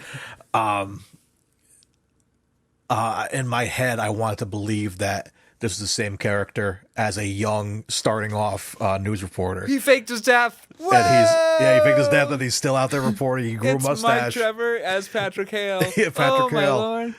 And he Very grew a mustache. And after that, what was the one where he became a good man in Africa? Is that? No. Didn't we have a theory that Cuba, I think, was connected, right? Cuba's connected to that. Thank you. I'm sorry. So anyway, this Another Time, Another Place song, there's another song for us to play. There we go. Put it on the list. On our Connery Curious live set list. There it is. It seems like it's a pretty easy tune to learn. Yeah, pretty straightforward. 50s bop. So, that's my last thing to really bring attention to. Yeah, I think that's it with me. I kind of covered all my feelings. we kind of opened up some emotional wounds today. And I didn't think I would be opening. Do you want me to cut any of that out, by the way? No, keep it all in, man. Okay. I think the Connery Curious I want her to hear it. Oh, yeah, she's heard it enough. I doubt she listens to this podcast. But what if she does? Then cool. I think she knows. You know what I mean? At this point, it's like, whatever. Talking about people who listen to this podcast, I was at the grocery store earlier, and the checkout guy, his name was Mario. And I said, I'm about to go do a podcast with a guy named Mario. He said, really, what's the podcast? I said, Connery Curious. He's like, I wish I had a business card or something to give you. He's like, we should really make some business cards. We should. We need to make some stickers and some business cards. Yeah. To, you know what? You want to just talk about it now? Yeah, and then we'll move on to our ratings. Yeah, let's do that. So before we cover our ratings, folks, we mentioned it before, but let's talk about it a little more in depth here now. we have a Patreon page. Patreon. And there are 3 tiers of membership, and I will cover them now. We've got our $1 a month tier to become a Curious Connery, and you gain access to all past and future mini episodes. So we've done some mini episodes in the past of DVD box sets, film rankings, film brackets, tier lists, all that good stuff. We did another one too. I can't remember. Brackets, tier lists, and the DVD box set. Yeah, I think that was it. Yeah. There's been a few others, but there's more. There's at least 5 there already. But we put them behind that Patreon paywall. So for $1 a month, you can be a Curious Connery and gain access to all past and future mini episodes. Now, just want to clarify that everyone out there is a Curious Connery if you're listening to this podcast. But to be a Patreon member, that is the $1 tier. Then we've got the $5 tier to be a very Curious Connery. Ooh, very curious. Yes. And you gain access to all past and future mini episodes. You also get movie commentaries, and you're going to get episodes 1 week early. Yes. Oh, yeah. And then the kind of commentary is happening. Our first one won't say what it is yet. Do people know what it is? Probably not. But should we just say it? No, let's tease them. Let's tease them. Let's not tell them what it is. Well, do we give them? Let's drop a hint. Sean Connery's in it. Oh, what a good hint. It's a movie we've done already. Yes. It's one we did a while ago. Yeah. It's one that comes up often. Yeah, we try. If you know, you know. If you know, you know. Yeah. It's one of 2, and it's one of 2 movies because there's 2 movies we talk about a lot. Yeah. So it's one of those 2. Yep. All right, and then we've got our 3rd and final tier. If you want to be one of the most Curious Connerys, for $10 a month, you can gain access to all past and future mini episodes, movie commentaries, the occasional unedited episode. Not every episode is going to be up there unedited, but the occasional one, as well as access to live streams, which we're going to do more of in the future, and all episodes 1 week early. You'll also get your name read out on the podcast. Oh. So maybe next week we'll start reading out some names. Let's go. So just want to let you all know that we have a Patreon. It's patreon.com/ConneryCurious. And shout out to the few people who have been signing up so far. People who seem to have a couple of interests in our Patreon. So we're excited to be putting out some content for you guys to check out. We love doing this, and we want to make it grow some more. We're almost at the end of our kind of Connery era, too, with the films. We're kind of starting to break down to the smaller wheel here. So we're excited to keep on making cool content for you guys, and we want to hear from you and help us keep the lights on here to do future Curious podcasts. Indeed, we will be getting curious with more actors for sure. I think this will be a thing we keep up. I think so, yeah. Because every time we do a movie, I start to veer away from the Bond actors, and it's like I want to know this guy. Same. This guy, I want to see. Last week we were talking movies. about John Candy. I want Candy. I want Candy. That's it, So yeah, so keep it locked, man. Patreon.com. /ConneryCurious. And of course all the socials. We'll talk about that at the end. Yeah, of the we got the Instagram, we've got the YouTube, we're on TikTok now. Yeah, dropping TikTok, the shorts. We're like the kids, man. We're doing TikToks and YouTube shorts now, so you guys can catch us everywhere. It's crazy. We're off of the Twitters because we don't like anti-Semitism. Well, the X, it's X now. So who cares, man? We're here for we're XX users. We're XX users. Although I hear good things about Threads, which is kind of like Instagram's Twitter. Though I did hear that once you make a Threads, you can never delete it. Like, to delete it, you have to also delete the Instagram profile that is associated with it. So, I don't know. I feel like anything that you can't actually take back, I'm a little hesitant to start up. Well, I don't know. I wouldn't want to get rid of this anyways. Neither would I. This is going to go down in history. Yes, it is. Connery Curious will make history, and there is quite a history to Connery Curious in Connery Curious history. What am I saying? Okay, I think we should get onto our ratings. Let's get into our ratings. Of course, after every discussion of the film, Dylan and I get into our ratings of the film. We rate the film, we rate the Connery, but we also like to rate the sexiness, the SHing, and of course the score of the movie score. Alrighty. So here we go. We've got our Connery Curious ratings document. Let me pull up Another Time, Another Place. That was episode number 49. Mario, next episode is going to be episode 50. Ooh. 50 movies we've reviewed on this podcast come next week. How do anniversaries work? Is that silver? I don't know. No, that might be. Well, how about you start the rating while I look that up? Okay. Well, our first rating, as Mario said, is the SH rating, as you can see in our documentary here. And it's basically the question of how thick is the S when Sean Connery speaks? How thick is that H? And I'm going to give it, in this movie, a 1. It is not very thick in this film. Mario, how about you? I think I'm going to agree with you. A 1. Yeah, it's very, very not there. Like maybe I was thinking maybe it was, but I think I said this before with older films, just because of the microphones and everything, you get a natural esh and stuff.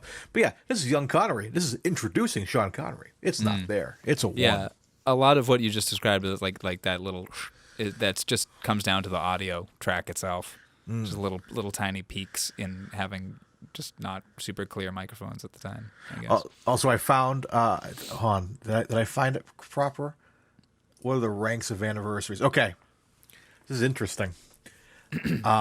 So for anniversaries, I want to get the whole list. It's interesting how it goes. The first one, which me and Alicia joked about, because we just had our first anniversary, is the paper anniversary. Second is cotton. Wait, Third, what is paper? How many? 1 year. 1 year. Okay, is your paper anniversary? What does this mean? What is this? It's like as your years go on, your anniversary years, it just like it gets more rare. So I'm not going to do every single one. But what is this a reference to? Like, I'm not sure. What is paper? Like, forgive me, I'm failing to understand. Like, I think it's just like the quality of.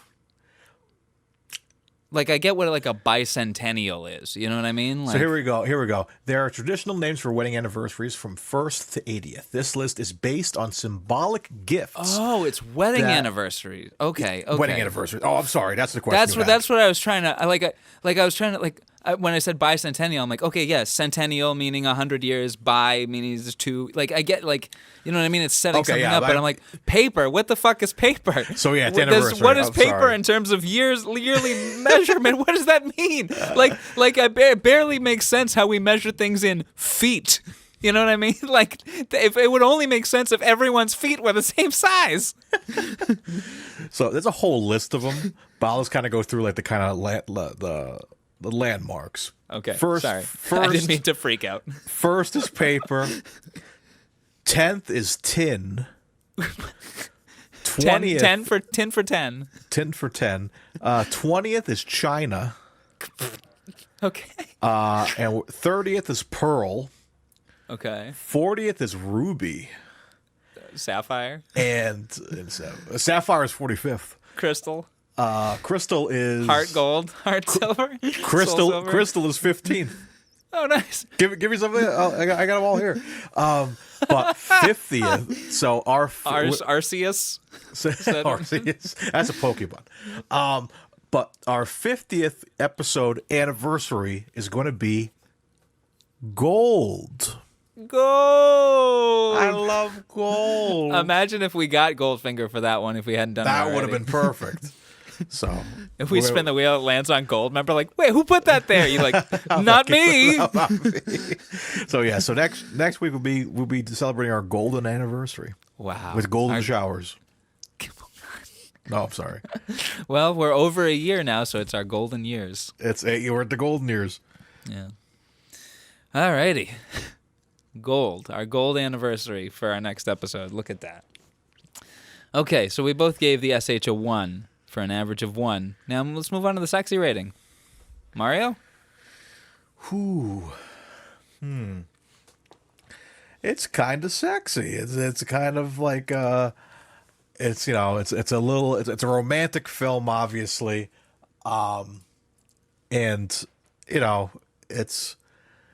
I don't know. It's kind of the time period is very kind of sexy. I think of it's like kind of old school movie stars and kind of glamorous and whatnot. Everyone in this movie, I feel like, is beautiful. Connery, this might be one of the top best looking Connerys.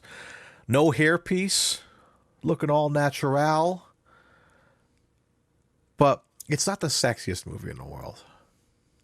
No. But I think it's sexy enough to at least hit me at a 6. You're giving it a 6. A 6. Sexy 6.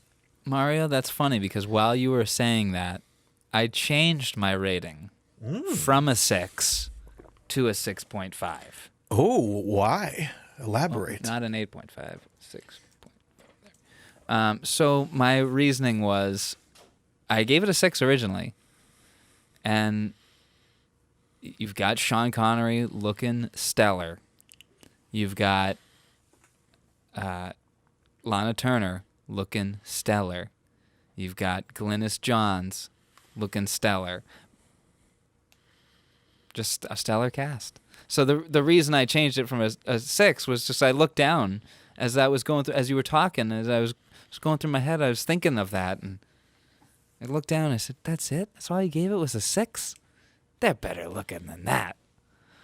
Though I might have to pull it back another quarter of a point just because of Lana Turner's painted on eyebrows. Because that is not my favorite look, I must admit. But who am I to say? But I think I'll stick with a 6.5 for an average of 6.25.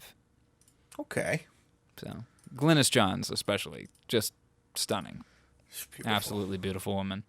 That was definitely the big applause break moment for me. Seeing her walk out. I just didn't expect it. I'm like, wow, that was like a pleasant surprise. I really enjoyed that. Can I talk about something in terms of sex appeal? Sure. So one of the major stories that I kept finding out as I was researching this movie is, I'll share my screen with you here. The Johnny Stampanato incident. So Lana Turner was dating at the time a gangster named Johnny Stampanato. He thought she was having an affair with Connery. You know what's strange? He kind of looks like Nicole's father. Anyway. A little bit of Christian Bale. If they had to cast somebody, I would cast Christian Bale. Oh, yeah, actually. Yeah. It's the eyes and the nose. The making of the movie. Oh. Anyway, so he suspected that Turner was having an affair with Connery, and he showed up on the set and pointed a gun at Connery. And then Connery responded by grabbing the gun out of Stampanato's hand and twisting his wrist, causing him to run off the set. And that's why he's James fucking Bond. Right? This is according to Wikipedia. So, and after Stampanato's death, it was rumored that a Los Angeles mobster held Connery responsible, causing Connery, who was in L.A. to make Darby O'Gill, to be nervously looking over his shoulder for a time. Now, to follow up on that, that's a very short time period, you notice, but by the next year, this Johnny Stampanato was dead. He was murdered by Lana Turner's daughter out of self-defense. Cheryl Crane was Lana Turner's daughter, and he was being abusive to Lana Turner, and he was about to beat her very severely, and she stabbed him to death to protect her mother. What? Dude, right there just told me the real reason he was cast as James Bond. Because we talked about Darby O'Gill was the movie that they looked at him for and said, oh, that's not why, because he took on a mobster. He disarmed a mobster. I'm an sure that action story hero. got around. Yeah, they're like, this guy should be James Bond. I don't take any shit. That's insane. Wow. The behind the scenes of this movie has as many twists as the movie itself. It's tremendous. What a tremendous story. Trust me, Johnny, if she was sleeping with me, she would have left you already. That's crazy. That was a good story. That was a good story. Right. So, just thought that was worth sharing, and I feel like it fits into the sex appeal category. I feel like that made the movie a little sexier to me now. Yeah. I kind of want to go up to a 7 now. Murder. Yeah, because I'm just thinking of him looking the way he did in this movie, disarming a person in real life. That's probably he probably was like the coolest looking dude that day. It is pretty tragic what happened afterwards, though. Like, obviously less so to Stampanato because he was an abuser, but like, can you imagine going through that and having to do that as a child? Like having to kill somebody to protect your mother, like, and the media and the trial that followed it, and like it. From what I was reading about it, it seems pretty harrowing. Crazy. So, and that was shortly after this movie finished. That's heavy, man. Yeah. So when you think about it, this whole time during this film, Lana Turner is probably being abused. And still pulling in this really incredible performance. Yeah. Anyway, sexy rating. Sorry. Okay, so let's move on to the musical score. It's our next rating.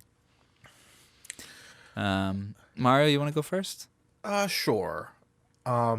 I feel like I might be putting my score up a little higher after sitting here and listening to that theme song that you shared over. Because I like that. I think I really like that piece of music.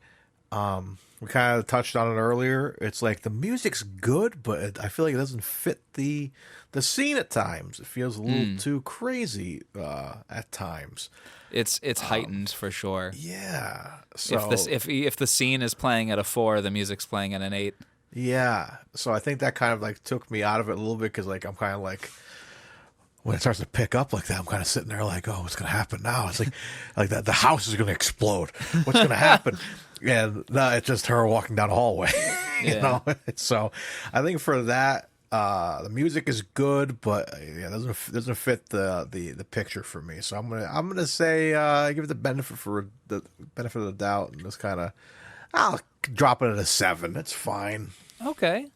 Wow, you're giving it better than I am. I'm going to give it a 6. Okay. I liked the music, but yeah, like I said, you know, where a scene is at a 3 or a 4, the music's going to be at like a 7 or an 8, and it feels like, whoa, pull the energy down, energy-wise, not in terms of like score it's itself. It's the equivalent of speaking of James Bond of Connery and Dr. No walking through the lobby of the hotel with the James Bond with theme the Bond playing. theme playing, yeah, it's blasting. Like, that should be happening during a car chase or like a heroic fight. moment. Yeah, but it's just him like literally checking his mail at the desk, putting powder on the phone or whatever on his briefcase. Yeah, so it's like super intense. Yeah, so that's how I feel about it. But that being said, the music itself is very well composed and performed. So I really like it. And again, talking about the theme song, I really like this theme song. I think we should play this live. Hell yeah. So, so I'm going to give it a 6. Okay. And now we move on to our film rating. Mario, you want to go first? Or you want me to go first? I'll have you go first. Okay. I really liked this film. This, as we said, you know, we can't judge a film by its appearances, and you know, our history with some of these earlier films has been hit or miss, you know, between Tarzan's Greatest Adventure, which we didn't really love all that much, and Action of the Tiger, which we didn't love all that much, to Darby O'Gill, which we really liked, and The Frightened City, which was, you know, just kind of okay. You know, actually, we seem to really like The Frightened City. We both 7 and 7.5. Yeah, we gave it pretty good. Okay, never mind. So I felt like it could be a kind of hit or miss situation. But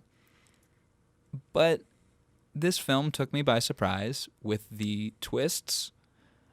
The melodrama worked. Like, I didn't at any point feel like I was being sold cheap entertainment. You know what I mean? I was invested in the characters. I really, really, really, really, really wanted Kay to have closure and to have a good life. I really wanted Sarah to recognize that she was being a toxic person and like turn herself around for the better. I really wanted Carter to get through and like, because he does love her. Like when he's in the sanatorium and he hugs her and says, "I love you." He does. He's not the greatest at showing his emotions, but he genuinely cares for her, and he's frustrated that he can't reach her, you know? And Alan just struggling to like, how do I protect this person that I care about that has been hurt so much while also protecting this person that I know on a friendly level? There were a lot of very compelling storylines in this, along with, you know, Mark Trevor as a character. I really liked that. We'll get into that in the Connery rating, but you know what? I'm talked long enough. My film rating is an 8. I would watch this again. Okay. I'm giving it a high rating of an 8. How about you? All right. So yeah, after the discussion of this film, yeah, it's like such a surprise with this film, and I feel like more people should be talking about this movie. I feel it's like surprise is the best word.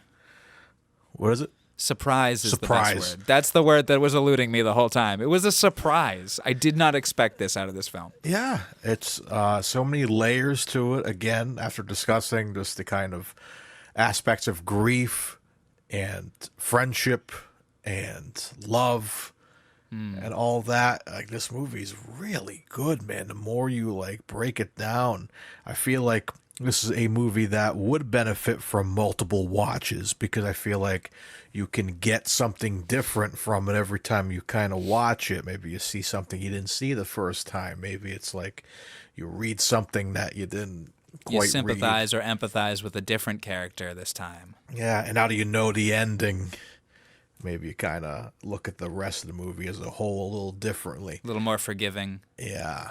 So yeah, I think this is a really good film, man. I really, really, really enjoyed it. I might go a little step higher with an 8.5. Hot diggity damn, son. I like it. All righty. Would you watch it again? Absolutely. Okay. Absolutely.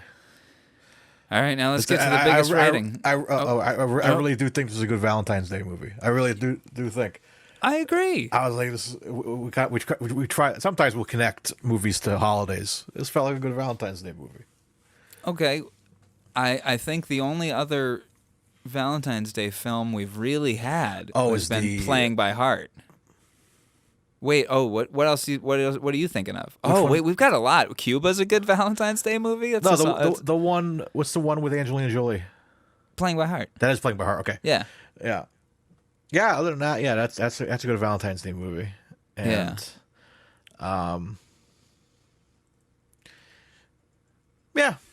Have we had any other good Valentine's Day movies? I mean, in certain people's hearts, maybe From Rush with Love is kind of romantic. The Russia House. Yeah, that's good. That's a kind of a romantic movie. Cuba's got some romance in it. Murder on the Orient Express is very Christmas romantic. That's Christmas. I mean romantic in the sense of like it's feel. You know what I mean? A train is always going to be romantic. Yeah. Robin and Marion. Yeah. That's a romance movie. Yeah. Highlander's a romance movie. It really is a romance movie. Yeah. Who wants to live forever? But yeah, Never Time, Other Place, good Valentine's Day movie. But let's move on to our final rating. Sorry. This is carried away with that. This is the most important one, man. The man himself. I'm going to have you go first for this one. Oh, damn, I was going to have you go first. But okay, I'll go first. I'm going to give him an 8.5. Introducing Sean Connery, pulls his weight. Also, why is he introducing? Because we get a lot of movies beforehand. He's had at least 2 named roles before this. Yeah, but how big were those movies? That's true. You know, I feel like this is more of like, it's kind of like Mark Trevor's a character. Mike is not a character. Yeah. So, yeah, I think with that, it's like, it's like your newer cast members of SNL. They're going to be featured players for at least that year. You know what I mean? They're still going to be the new guys. Connery, I think, is starting to come up here into like what we'll soon find out is a legendary actor. So I like the idea of introducing. And, you know, it's also introducing in the fact where, like, yeah, we find out later he dies very early in the movie. So it really is like introducing him because he's not like a featured person in this. Meet him, kids. All right, movie. He's gone. It's like, here he is. But again, his presence is all over this movie, man. So you gave him 8.5. 8.5. He pulled. If he knew that his credit in the movie was going to be introducing Sean Connery, if he knew that, I'm saying, in his head, he was like, "Damn it, son, you're gonna earn that introducing. You're gonna be charismatic and charming and." Like, he pulls his weight every minute that he's on that screen. That first scene with the bomb is so good. Him just reporting on it is so compelling. You know? He's very good. 8.5. What are you giving him, bud? I from the second the movie ended, I gave him an 8. Still staying with the 8. Tremendous. We've had a few films doing this podcast where he's either died off or wasn't in a ton of. With this movie, he did so much in such a short amount of time. And he set the plot up. And I think he's tremendous. The time we had with him, no time was wasted at all. At no point did I feel like he was wasting my time or he was like phoning it in or whatever. Or he didn't have a bad scene. It. He was great. I think this is a great film for him. And there's a reason why he got hired as Bond. They saw him in this. They saw him in Darby O'Gill. It's like, man, this guy might be able to do it all. You know, singing, dancing, and being dramatic, but also being very suave and cool. And I think we've seen quite a bit doing this podcast for as long as we have, the different sort of hats he can put on. And I feel like people saw that early on with him.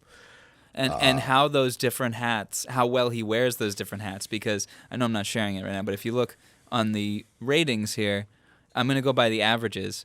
So for Another Time, Another Place, he's got an average of 8.25.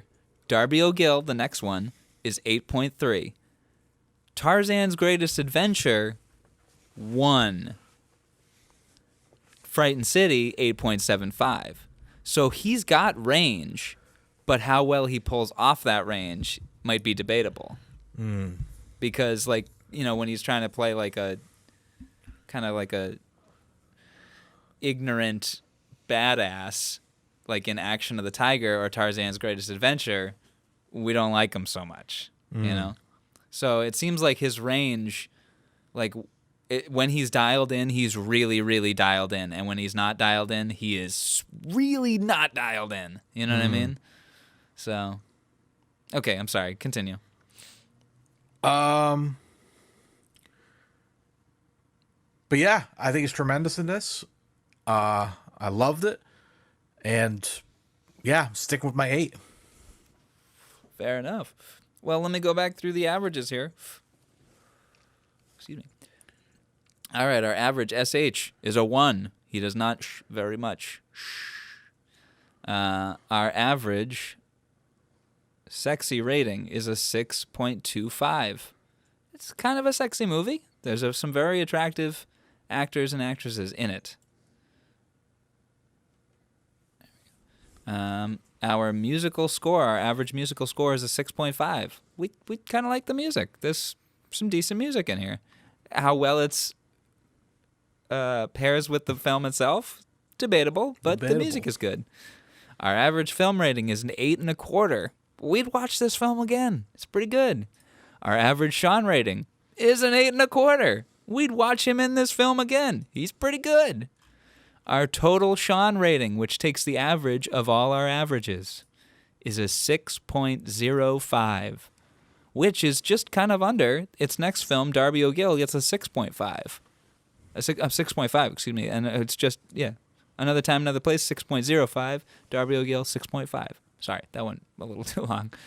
But, yeah, seems like we pretty much like this movie. Yeah. Awesome. Before we go into the wheel, can I take a quick Connor P? Yeah, I also have to take a Connor P. We're going to take a Connor P, and right after this short break, we'll be back with the wheel spin. Yeah. BRB.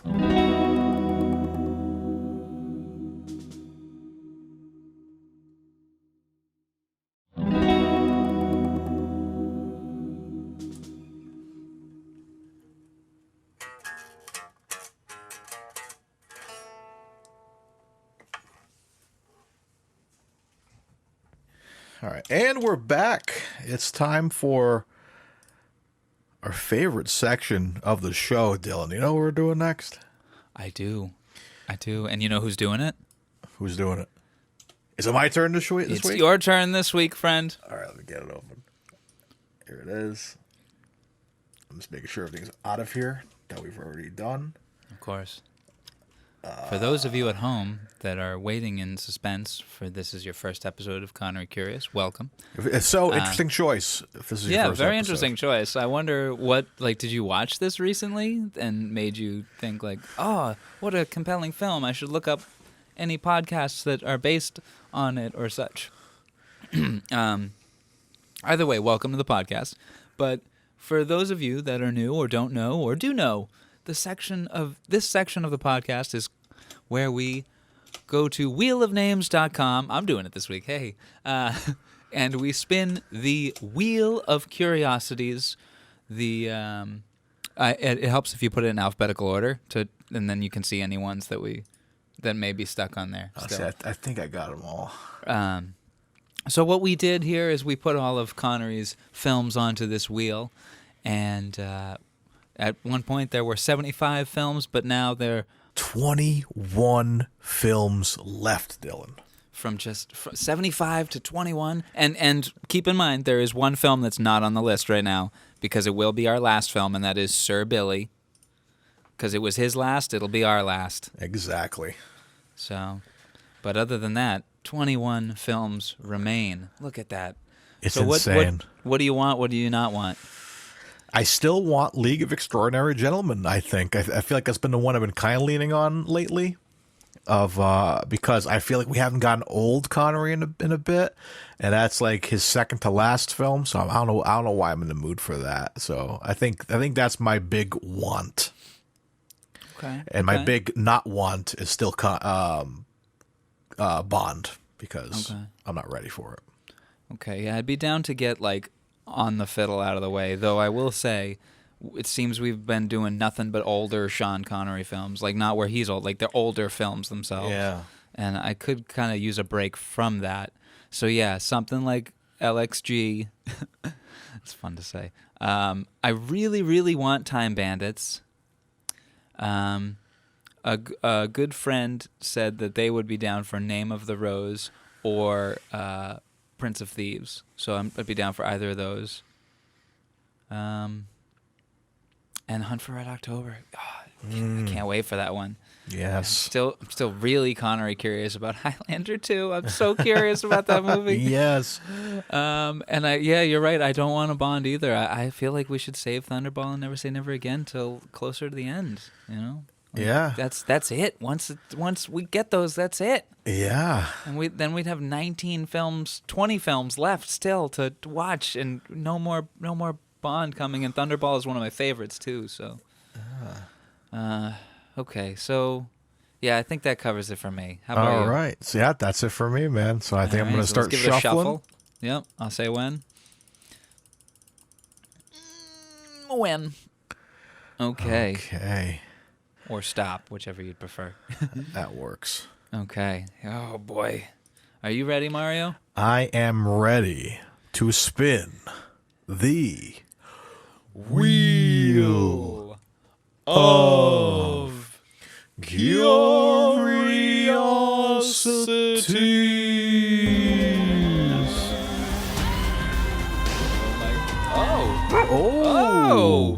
A late entry into the wheel, Macbeth. Yeah, and also an older film. So this is Macbeth. All right. So we're going to stay with older Connery for a minute. Connery doing Shakespeare. 1961, a TV movie, Macbeth. 80 minutes, starring Sean Connery as Macbeth in his first North American role. It's a Canadian television film adaptation. Wow. Good gracious. All right. His first significant Shakespearean role, which means he did other Shakespearean roles in the theater. Anyway. Well, excellent. So until then, yeah. So we're going to be tackling another young Connery. Doing Shakespeare.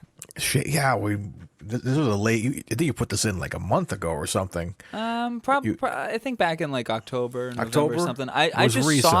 I just saw that it was in his filmography and that he plays Macbeth, and that it was 80 minutes. And I'm like, I feel like this deserves to be on the list. Yeah, we gotta if see. we're including Goal, we should include Macbeth, where he is Macbeth. He's acting.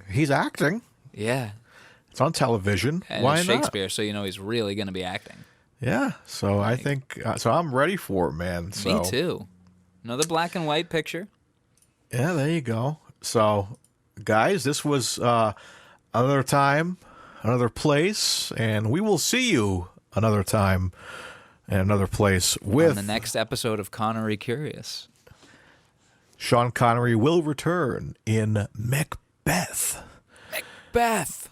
So holy cool. cow. And we will also be returning as Mario Lima. Mario Lima playing Macbeth. And Dylan Titus playing... Who would I play in Macbeth? I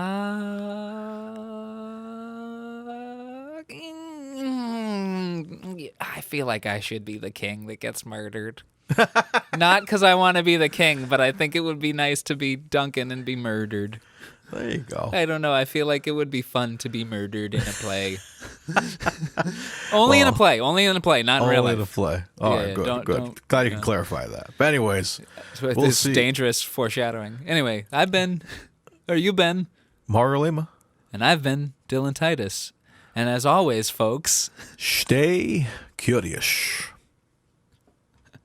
Bye-bye. Bye.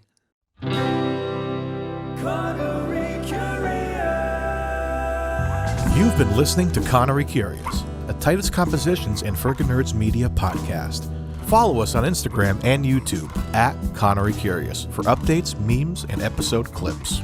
You can also visit Dylan on Instagram at Titus Compositions to hear other podcasts and original music, watch music videos, or even pick up a great vinyl record. For more discussion about your favorite films, comics, and games, and a network for all things nerdy, visit me, Mario, at Friggin' Nerds Media. You can rate, review, and share the podcast in-app, which helps us grow the show and reach other curious Connerys out there. Thanks for spending time with us. Have a great day, and remember, stay curious.